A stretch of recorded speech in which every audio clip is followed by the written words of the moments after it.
কাকমারি সম্মেলন ১৯৫৭ সম্মেলন হয় ৬ থেকে ১০ ফেব্রুয়ারি ১৯৫৭ সালে। আওয়ামী লীগের কাউন্সিল অধিবেশন ও সাংস্কৃতিক সম্মেলন। স্থান টাঙ্গাইল জেলার সন্তোষে।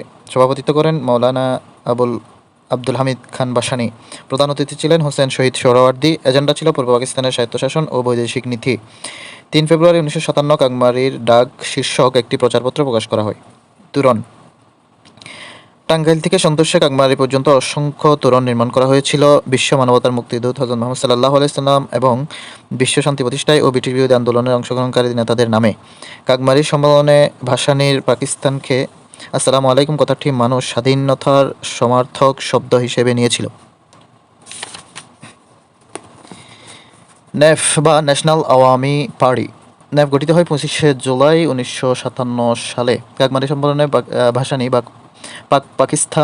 পাক মার্কিন সামরিক চুক্তি সেটু ও সেন্টু বাতিলের দাবি জানান। হোসেন শহীদ সোহরাওয়ার্দী সেই দাবি প্রত্যাখ্যান করলে ১৮ই মার্চ আওয়ামী লীগ থেকে পদত্যাগ করেন এবং নেফ গঠন করেন মাওলানা ভাসানী। আওয়ামী লীগের আদর্শিক বিভক্তি। ১৯৫৫ সালে গৃহীত আওয়ামী লীগের গঠনতন্ত্রের ৬৬ নং ধারায় দলের সাধারণ সম্পাদক পদে অধিষ্ঠিত থেকে মন্ত্রিত্ব গ্রহণ করা যাবে না শর্তে শেখ মুজিবুর রহমান এই নিয়ম উপেক্ষা করে মন্ত্রিত্ব গ্রহণ করেন। আওয়ামী লীগ সরকার দলীয় নেতৃত্ব মেনে চলবে কিনা এই প্রশ্নে দলের অভ্যন্তরে ডান বাম বিরোধ চূড়ান্ত রূপ ধারণ করে। শেখ মুজিব সহ ডানপন্থীগণ সোহরাওয়ার্দীর নীতি ও নেতৃত্ব গ্রহণ করে বামপন্থীগণ ভাসানীকে সমর্থন করে। ৩০ নভেম্বর ১৯৬৭ নেফ চীনপন্থী এবং মস্কোপন্থী দুই শিবিরে বিভক্ত হয়। ৬ ডিসেম্বর ১৯৬৮ জুলুম প্রতিরোধ দিবস পালন করে নেফ।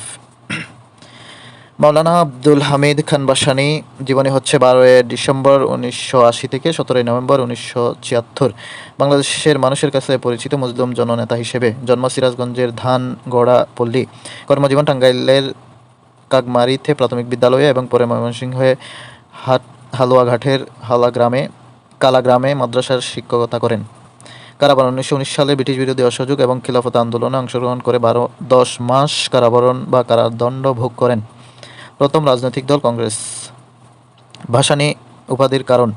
১৯২৯ সালে আসামের ধুবড়ী জেলার ব্রহ্মপুত্র নদের ভাসানচরে প্রথম কৃষক সম্মেলন আয়োজন করেন।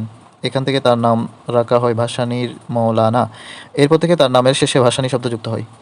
Farakka long March.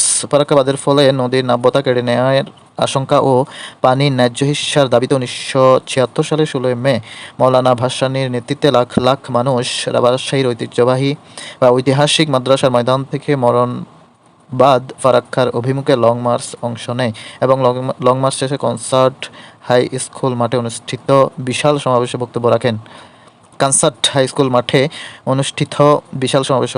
রাখেন। সেদিন থেকে ১৬ মে ফারাক্কাবাদ বা ফারাক্কা দিবস নামে পরিচিত লাভ করে।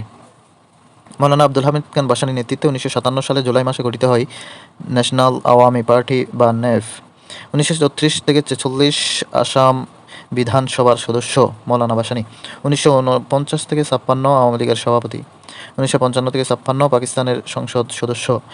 ১৯৭৩ থেকে ৭৫ বাংলাদেশের সংসদ সদস্য। আসন ছিল ময়মনসিংহ ৩০, বর্তমান যেটি কিশোরগঞ্জ ৫।